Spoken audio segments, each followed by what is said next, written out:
Rains have just ended, and the African sun rises over a world untouched by cities or roads. This is the cradle of life. The year? 4.7 million years before your birth. Beneath towering acacia trees, a small band of Australopithecus anamensis stirs awake. They are not human as we know them today, but they are the first whispers of what we will become. Their bodies are built for survival. Long arms for climbing, feet slowly adapting to walk upright, carrying them further in search of food. Eyes sharp, scanning every shadow in the grass for danger. But danger isn't the only problem. The fruit trees near their sleeping ground have been stripped bare by baboons. Hunger pushes them onward. Somewhere to the south, a river, rich with reeds, fish, and roots. But it's also rich with crocodiles. Led by an older female, the memory keeper of the group, they begin the trek. She remembers where food grows, where predators hunt, and where the water runs deep. Along the way, they forage wild figs, bitter berries, crunchy beetles. Every calorie matters. Then comes the smell of death. A carcass, an antelope fresh enough to eat. They are not hunters yet, but scavengers.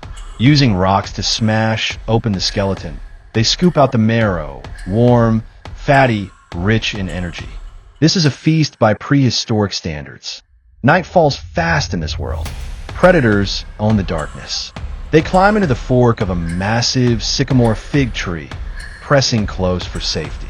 Below, the hiss of a python, the laugh of hyenas, the slow, deliberate crunch of something moving in the grass. They have no fire yet. That is still millions of years away. Their only defense is silence and height. Life is harsh here. Injury means death. The weak die young. But there is one thing that keeps them alive, something no other creature does quite the same way. Cooperation. They share food. They warn each other of danger. And, most importantly, they remember. Memory becomes a weapon. A mental map of where to find food, where to avoid predators, where the river bends. They do not know it, but every day they survive, they push the human story forward. Toward tools, toward fire, toward civilization. And it all begins here in the dangerous, beautiful world of 4.7 million years ago. The rains have passed, and the land is alive again. Rivers swell, grasslands stretch to the horizon. But life here is never easy. 4 million years ago, a new chapter begins. From the same lineage as Australopithecus anamensis, another species emerges, Australopithecus afarensis. Taller, stronger, smarter. Their spines curve for walking long distances. Their hands, more precise, can grip objects with greater control. And in their eyes, the spark of growing intelligence. The group wakes in the shade of a fallen baobab. The oldest female has died in the night. Loss is not new to them, but they linger, touching her, smelling her, making sounds unlike those for food or danger. It is not grief as we know it, but something has shifted, an awareness of death. Hunger forces them onward. Now, their range stretches far. They follow animal tracks, not just for prey, but for the insects and plants those animals disturb. They flip over stones for termites, strip bark for sap, dig up roots with sharpened sticks. This is different. The sticks are not just found, they are shaped. Not yet spears, but the first hint of tools. One male spots movement ahead, a small antelope trapped in mud near the river's edge. The group surrounds it. There is no coordinated hunt. Not yet, but instinct drives them. They grab, bite, pull. The antelope thrashes, then falls still. They eat quickly, tearing meat from bone. Protein fuels their brains, and with every generation, those brains grow. But predators are never far. A shadow moves in the tall grass, the spotted coat of a leopard. The group scatters into the trees. From above, they watch the leopard drag away the scraps. As night falls, they huddle close. No fire to push away the cold, only the warmth of each other. No words, only gestures and sounds. But these sounds carry meaning. A warning, a call, a reassurance.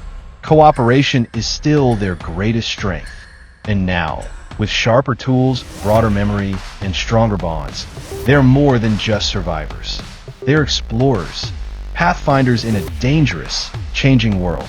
each day shaping a future they will never see, but we will inherit.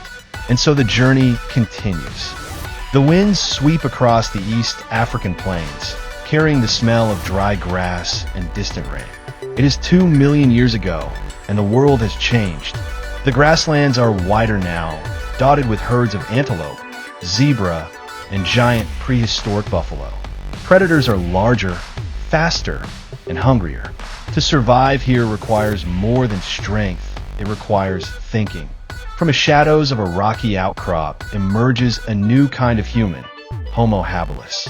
Smaller than us, but with a mind sharper than anything that came before. Their hands are different, thumbs more agile, fingers more precise. In one of those hands is a stone, but it is no ordinary stone. Its edges have been struck and chipped, shaped into a cutting tool. This changes everything. With these tools, they strip meat from bones faster, crack open the toughest marrow-filled skeletons, and even slice through hides to get to the fat-rich organs beneath. They are still scavengers, but now they can make the most of every kill before hyenas or lions arrive. Today, a group of Homo habilis moves along a dry riverbed. They spot the remains of a wildebeest, abandoned by a pride of lions. With sharpened stones, they work quickly, carving meat, breaking bones. Children watch closely, learning the movements that will keep them alive. But survival isn't only about food. They use stone flakes to cut branches, fashioning digging sticks for tubers and roots. They scrape hides for shelter material. They prepare in ways earlier species never could. And when danger comes, the snarl of a saber-toothed cat in the tall grass, they don't just flee. Some stand together, holding branches, yelling, throwing stones. For the first time in our story, there is strategy. At night, they gather in the safety of rocky shelters. The air smells of damp earth and blood. There is still no fire. That will come later. But in the darkness, they share food, sounds, and something else, ideas. They are beginning to plan, to imagine, to shape their world instead of simply enduring it. And in this small leap, a stone struck against another stone. The foundation for all of human history is laid. From here, the path will lead to hunters, to fire, to art, and to the first whispers of civilization. But it all began with a mind that saw a rock and imagined a tool. It carried us from the dangerous, beautiful wilds of prehistory to the world we know today. Hit the like button, subscribe for more documentaries like this.